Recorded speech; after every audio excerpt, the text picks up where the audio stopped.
Hello and welcome. I'm your host, elizibar. We're going to go through this week's AEW Dynamite real quick. It's on TBS now if you didn't know.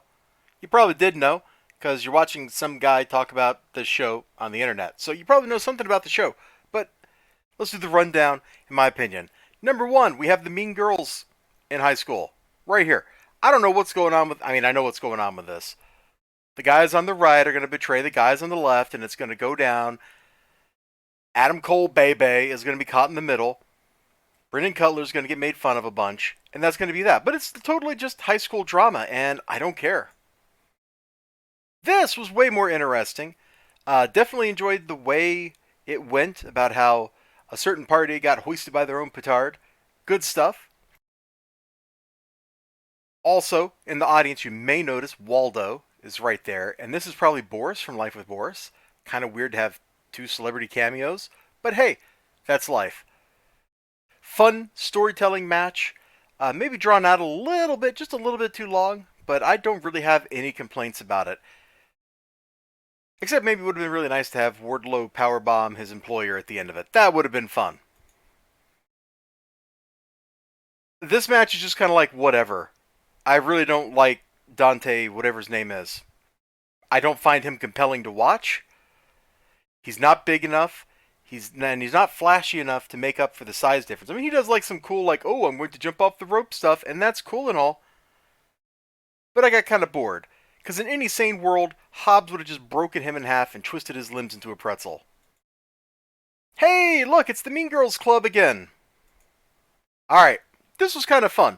Dan Lambert said some stuff that, pretty punchy and true. At least it sounded true, you know, it was some good stuff. All I gotta say is, if Lance Archer does not win the belt, he just needs to stop working for AEW. Like, he's challenged for belts how many times, and he's lost every time. Anytime he's in a big match, he comes up short. They need to stop doing that to him and give the man some kind of trophy. That way he can go around wearing it and have some, like, actual menace to him.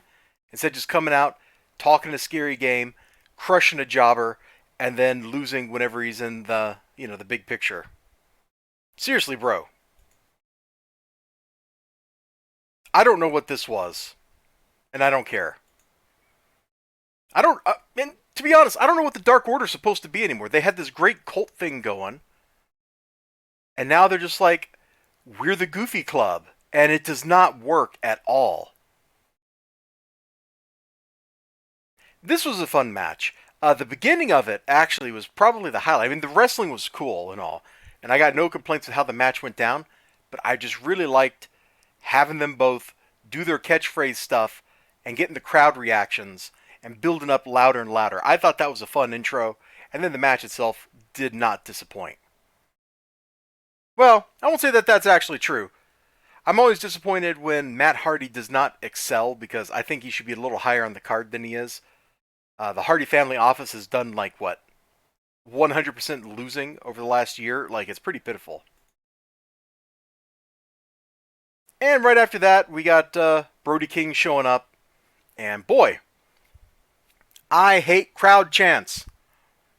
Because the whole crowd, before this moment, before this pop, was going, Brody King! Brody King! Which means when he shows up, the spoiler is already spoiled when he actually shows up. And it totally took away, in my opinion, any surprise I might have felt at having him suddenly show up in an AEW ring. Now, I'm not saying that I'm not happy he's here, because he's a big dude and he can do some pretty amazing things for his size. So I'm looking forward to Brody King. Well, honestly, I was going to say, like, just carving a path of terror, but let's be honest. He's probably going to end up like Lance Archer or some of the other big guys where he never actually does anything great. He gets in a big match and he loses. Like, I hope that's not how that goes down, but let's be honest. That's how that's going to go down.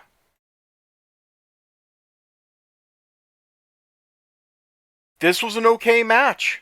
Bear Country versus the Acclaimed. They did some cool stuff. There was a lot of tough wrestling, a lot of tough moves. I just had no emotional attachment to this match at all. Like, isn't the Acclaimed the number one contender? Shouldn't they be wrestling Jungle Boy and Luchasaurus, like, instead of these guys for the title? Why aren't they doing that? Why are they wrestling some dudes? I don't even know, like, I haven't looked at the rankings for AEW in a long time. So I only know that the Acclaimed is the number one contenders because I think the announcers told me so. And this match, top of the card, I liked this moment. This was probably the best single moment. Sammy and Daniel Garcia collapse down. Sammy just kind of rolls right up into this after the collapse. Very cocky, very fun. The match itself was pretty good. The weird drama between Eddie Kingston and Chris Jericho that they're pushing feels kind of flat to me, but hey, what do I know? I don't write this stuff. But the match itself was pretty good. There was a couple moments where maybe things were kind of botched.